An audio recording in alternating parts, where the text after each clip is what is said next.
So for a long time, a lot of you guys have been requesting me to build some race cars and also the Ford GT. Now I figured why not combine both, build a race car of the Ford GT. So I'm going to be doing this in collaboration with Revell and also Scale Motorsport, transforming this fantastic kit into an even better, higher detailed version of it with a different livery. So of course, let's start with the unboxing of the kit itself first and then go into a bit more detail later on in the video.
The decal sheet that is included in this kit, as usual, is really high quality with these Revell ones.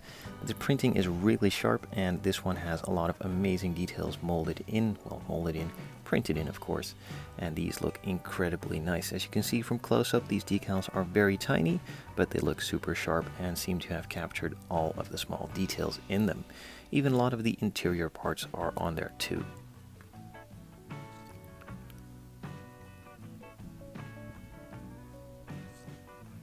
So this kit comes with a fully detailed interior and also of course the exterior.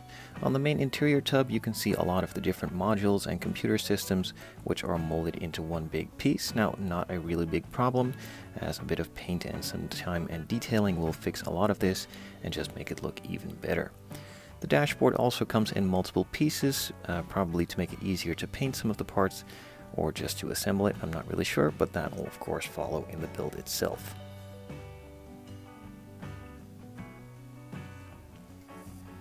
On this sprue there is the other half of the dashboard, which has more of the computer systems, buttons, and all other controls on it as well. Again, nicely detailed, and with a bit of paint and time, this will look fantastic. You can also see a couple of parts for the roll cage, the rear spoiler, and the racing bucket seat.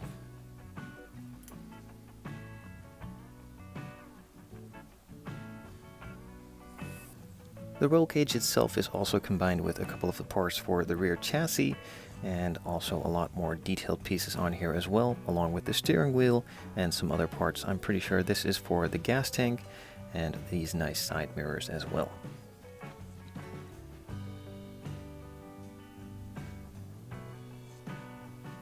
A couple of the final interior detail pieces like the pedals, which also have details in them, and the safety net for the driver, some more of the roll cage, and of course the wheels and some splitters and other panels.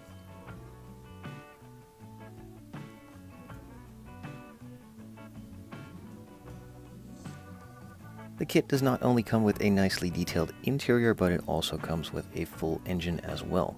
The parts look crisp and clean and don't need a lot of cleanup.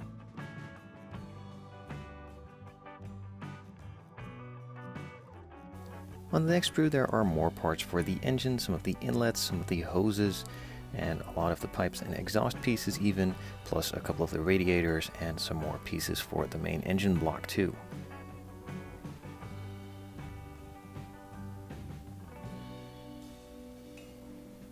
And of course it doesn't stop there, it just keeps on going with more nicely detailed parts.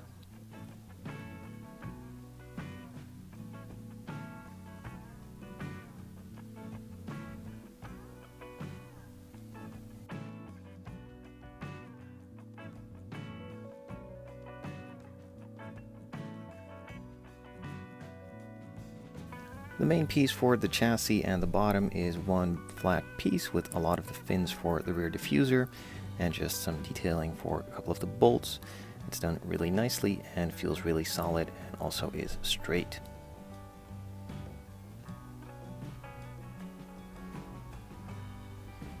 So of course you don't only just get the wheels, you also get some tires as well, 2 for the front and 2 for the rear. All of them of course slicks and just a little bit of a different size for the fronts and rears.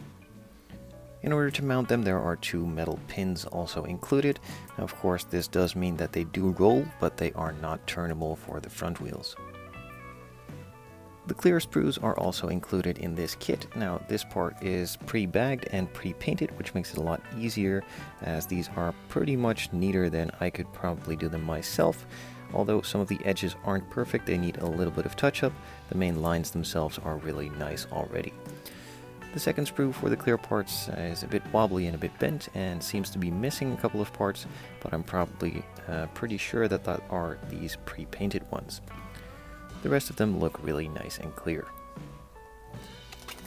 The clear parts for the taillights are also included and pre-painted, well not pre-painted, just molded in red plastic, and also have a lot of the details molded into them as well. So the body for this one is molded in white and the main pieces in 2 parts. Now that makes it a lot easier if you're going to go with the blue, red and white color scheme, as this part pretty much needs to be just painted red and this one needs to be painted blue and white. So that makes it a lot easier to mask it off without having to mask around a lot of these complicated curves. And of course for the molding process this is a lot easier to do, as the other way around is pretty much impossible, I figure. The detailing on here, again, just like all the other parts, is nice and everything seems to be there. It can be improved a little bit, but altogether it's really good out of the box straight away.